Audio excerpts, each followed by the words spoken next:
শেখ হাসিনার রাজনীতি কিন্তু শেষ হয়ে গেল। এটা বাংলাদেশের কারোর কথা না, আমারও কথা না, এটা হচ্ছে জাতিসংঘের কথা। কিভাবে বলছি, একটু অপেক্ষা করেন।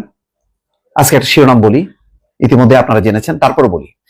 জাতিসংঘের তথ্যানুসন্ধান দলের প্রতিবেদন, শেখ হাসিনার বিরুদ্ধে গুরুতর মানবাধিকার লঙ্ঘনের প্রমাণ পেয়ে। জাতিসংঘ এটা বাংলাদেশের ওই টিআইবিও না, বা ওই আদিলুর রহমান শুভর সেই অধিকারও না বলতে পারেন, বা বিএনপির কথা না, জামাতের কথা না, এটা জাতিসংঘের কথা। আর জাতিসংঘ ফাও কোনো কথা বলে না। জাতিসংঘকে বায়াস্ট করা এটা কোনোভাবেই সম্ভব না। তাই যদি হইতো তাহলে ইসরায়েলরা ওই জাতিসংঘকে দিয়ে ফিলিস্তিনের বিরুদ্ধে প্রতিনিয়ত নেতানিয়াহুকে আন্তর্জাতিক কাঠগড়ায় তারা দাঁড় করাইছে। তো আজকে এই কথা বলার পর বাংলাদেশের রাজনীতি করবেন শেখ হাসিনা, আওয়ামী লীগের সভানেত্রী হিসাবে, গণতন্ত্রের মানুষ কন্যা, তিনবার নাকি ঐতিহাসিক নির্বাচন করেছে যা পৃথিবীর বুকে সংগঠিত হয়নি শেখ হাসিনার অধীনে। সেই কথাগুলো কিছু বলবো না, অন্তত জাতিসংঘের এই রিপোর্টটা পড়ুন। কেননা এই রিপোর্টটা কেন করতে পেরেছে, ইউনূস বাধা দেয়নি, বলেছে আপনারা মানে গণহত্যা হয়েছে কিনা আপনারা তদন্ত করুন, কারা দায়ী তদন্ত করুন। তারা তদন্ত করে বলছে আওয়ামী লীগ শুধু পুলিশ না, আরো সরকারি বাহিনী যেগুলি আছে সেই বাহিনীগুলোকেও যুক্ত করেছে, বলেছে তারা দায়ী। তার পাশাপাশি এই কথাও বলেছে তারা কিন্তু বায়াস না, তারা বলেছে ব্যক্তির যে অপরাধ তার বিচার করুন, কিন্তু বলছে যে কোনো রাজনৈতিক দল নিষিদ্ধ করা যাবে না, নির্বাচন অবাধ নিরপেক্ষ করতে হবে। এই কেন, যখন কোনো দেশে অবাধ নির্বাচন হয় না, মানুষের ভোটের অধিকার থাকে না, তখনই ফ্যাসিবাদ কায়েম হয় এবং তখনই গুম খুন মানবাধিকার লঙ্ঘন ছিল।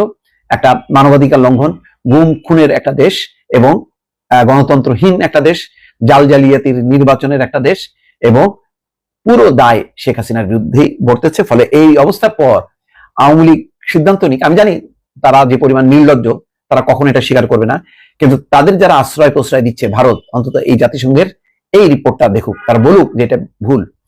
1 জুলাই থেকে CHR, জাতিসংঘের মানবাধিকার বিষয়ক হাই কমিশন, 114 পৃষ্ঠার প্রতিবেদন প্রকাশ হয়েছে।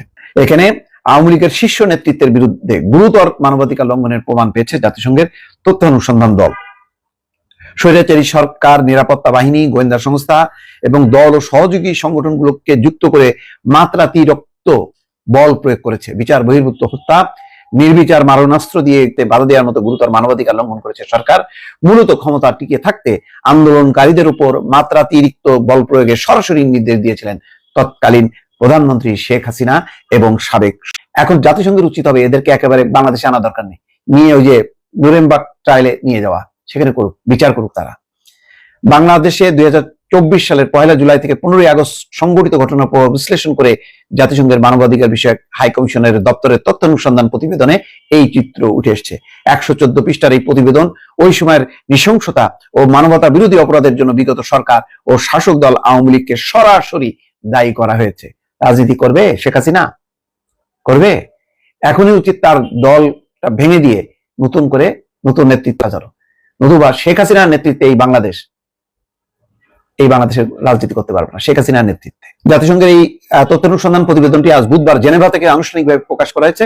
গত মাসের শেষ সপ্তাহে জাতিসংঘের মানবাধিকার কমিশন বাংলাদেশ সরকারের কাছে প্রতিবেদন খসড়া দিয়েছিল। কোনো মতামত থাকলে তাতে যুক্ত করার জন্য সময়ের সীমা দেয় এই সংস্থা। তারা ঢাকা ছাড়াও চট্টগ্রাম, রংপুর, রাজশাহী, খুলনা, বগুড়া, সিলেট, গাজীপুর, এই 8টি শহরে অনুসন্ধান চালায়। মূলত যে শহরগুলোতে বেশি মাত্রায় বিক্ষোভ হয়েছিল সেই সব স্থানে গিয়ে সঙ্গে কিন্তু বসে রাখেনি, তারা কাজ করেছে। এবং তারা বলছে প্রতিবেদন তৈরিতে অভ্যুত্থানে ক্ষতিগ্রস্ত ও ঘটনার প্রবাহের সাক্ষী ব্যক্তিদের নিয়ে 230টি বেশি সাক্ষাৎকার নেওয়া হয়। এছাড়া সরকার, নিরাপত্তা বাহিনী, রাজনৈতিক ব্যক্তিদের আরো 36টি সাক্ষাৎকার নেওয়া হয়। এই 36 জনের মধ্যে সরকারের সাবেক ও বর্তমান কর্মকর্তারাও আছেন যারা ওই সময় ঘটনা প্রবাহ সম্পর্কে অবগত ছিলেন। র্যাবকে এবং NCTMC-কে, ওই যে জেনারেল জিয়াউল লম্বা লম্বা কথা বলে না হাত উঁচু করে, ওই সংস্থা বিলুপ্ত করার কথা বলছে। অবাধ নির্বাচনের জন্য সহায়ক পরিবেশ নিশ্চিত করতে বলছে। রাজনৈতিক দলকে নিষিদ্ধ না করার জন্য বলছে, অর্থাৎ দল নিষিদ্ধ করা যাবে না, তাহলে আবার আরেকটা অপরাধ সংগঠিত হবে।